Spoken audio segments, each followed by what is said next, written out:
Good evening. I'm Neman Injalembatiki of the Fiji Sun. Welcome to Fiji's only TV editorial show. In my say tonight, I will speak on violence in inter-school rivalry and parental responsibility. The use of violence and mob mentality in inter-school rivalry must be condemned in the strongest possible terms. Secondly, we must act to nip it in the bud. It appears from the latest reports that competition on the sports field has spilled on to the streets again. It has happened previously, and it's in the interest of everyone that we must stop it. If we don't do something now to stop it, it would become entrenched as a normal part of our school rivalry culture. Just because it happened in the past does not mean that it should happen this year too. We must buck the trend. The police and Minister for Education, Mahendra Reddy, have come out strongly to condemn violence between schools. Police Chief of Operations, Rusiate Tundrabu, has warned school students allegedly involved in near brawls at the Suba bus station that they could be charged if they were caught. He said some students had been charged earlier and their case was before the court. Mr. Reddy said in the latest case, principals of two schools whose students were allegedly involved in brawls had counseled the students. The students were warned that if they reoffended, they would be removed from the schools. The principals had met to discuss the various strategies on how they would get their respective students under control.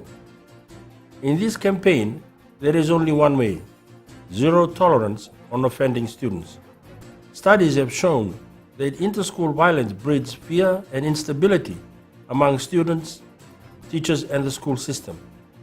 They find that academic performance suffers and morale plummets in an environment of fear.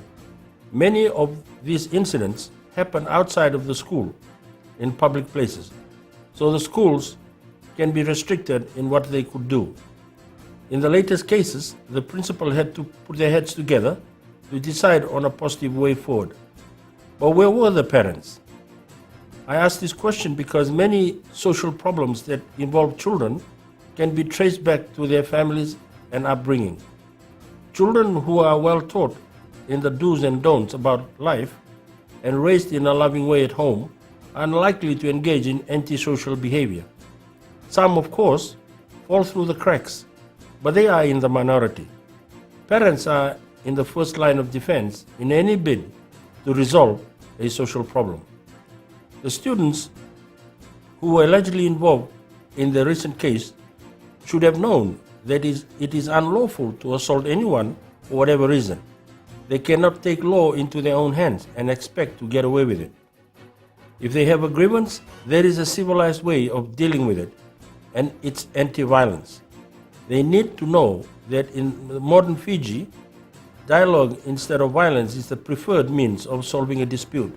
We all know that violence begets violence. The collateral damage is high in terms of human cost and suffering, and it benefits no one. Parents should set aside one day a week for family counseling and instruction, when family members share their concerns, solve problems, and celebrate success. Family rules and values are reinforced to help those who may be weak and facing trials like peer pressure and bullying. I've said this before and I repeat it tonight. Parents cannot abdicate their responsibilities to the schools, to teachers, police, community, civic, church, and state leaders. They have to step up and fulfill their God-given responsibility. Their failure to do it contributes in a large measure to the social problems we encounter today. I am Neman Injalembatiki, and that was my say tonight. For more of my views, you can read the Fiji Sun.